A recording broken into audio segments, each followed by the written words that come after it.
और कोई साधारण बात नहीं है।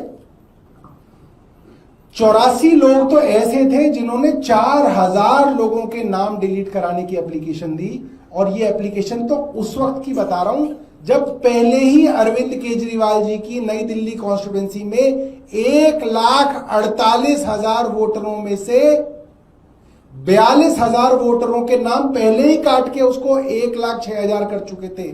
पहले ही कटिंग तो कर चुके थे, तो ट्रिमिंग करने दोबारा आए थे। 1,48,000 से मुख्यमंत्री की कॉन्स्टिट्यूएंसी में दिल्ली में इन्होंने वोट काट के 1,06,000 कर दिए थे। मगर तब भी पेट नहीं भरा था, तो उसके बाद दोबारा से 6,100 के करीब और एप्लीकेशन डाली गई कि ये भी काट देते हैं, कहीं बच ना जाए अरविंद केजरीवाल। और करीब 10,500 एप्लीकेशन डाली गई, नए वोट बनवाएंगे आखिरी महीने में। और ऐसे कैसे लोग थे?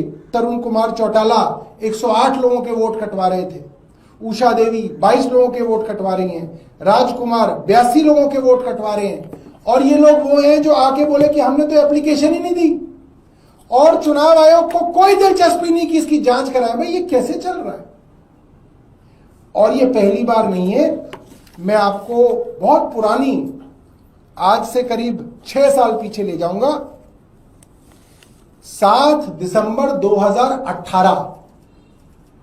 2019 के लोकसभा चुनाव से पहले की बात है। अरविंद केजरीवाल जी ने और आम आदमी पार्टी ने पूरा कैंपेन चलाया था कि वोट काटे जा रहे हैं। और ये अरविंद केजरीवाल जी का ट्वीट मैं पढ़ दूं।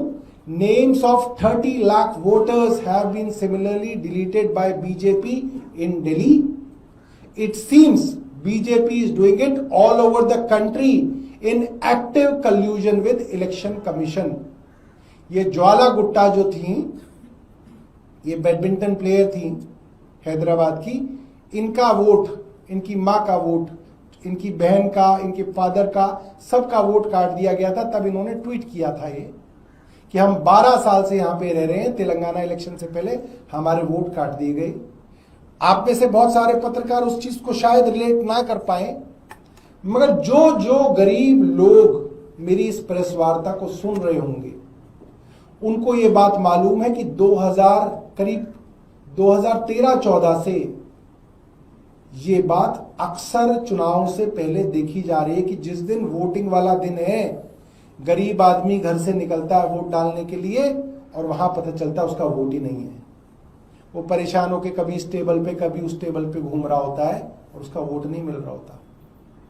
खास तौर पे गरीब इलाकों के अंदर, जहां पे पूर्वांचली लोग अनऑथराइज कॉलोनी में रहते हैं वहां पर, जहां झुकी झोंपड़ियों के अंदर लोग रहते हैं वहां पर, जहां गांव के अंदर छोटे छोटे कमरों के अंदर लोग रहते हैं वहां पर लोगों के वोट बड़े लेवल पे काटे जाते हैं। और हर वो गरीब आदमी जो मेरी इस प्रेस वार्ता को सुन रहा होगा वो आज जान रहा होगा कि उसका वोट कैसे काटा जा रहा है।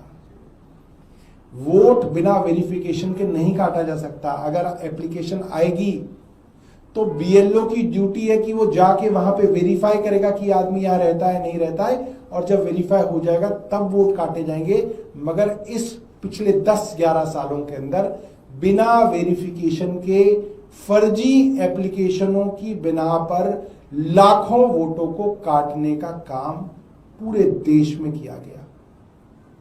राहुल गांधी जी ने आज प्रेस वार्ता की है।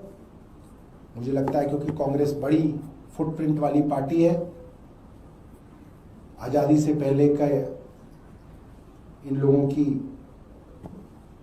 देश के अंदर फुटप्रिंट्स हैं, बड़ा इकोसिस्टम है, अपनी बात को कहते हैं तो ज्यादा लोगों तक पहुंचा पाते हैं।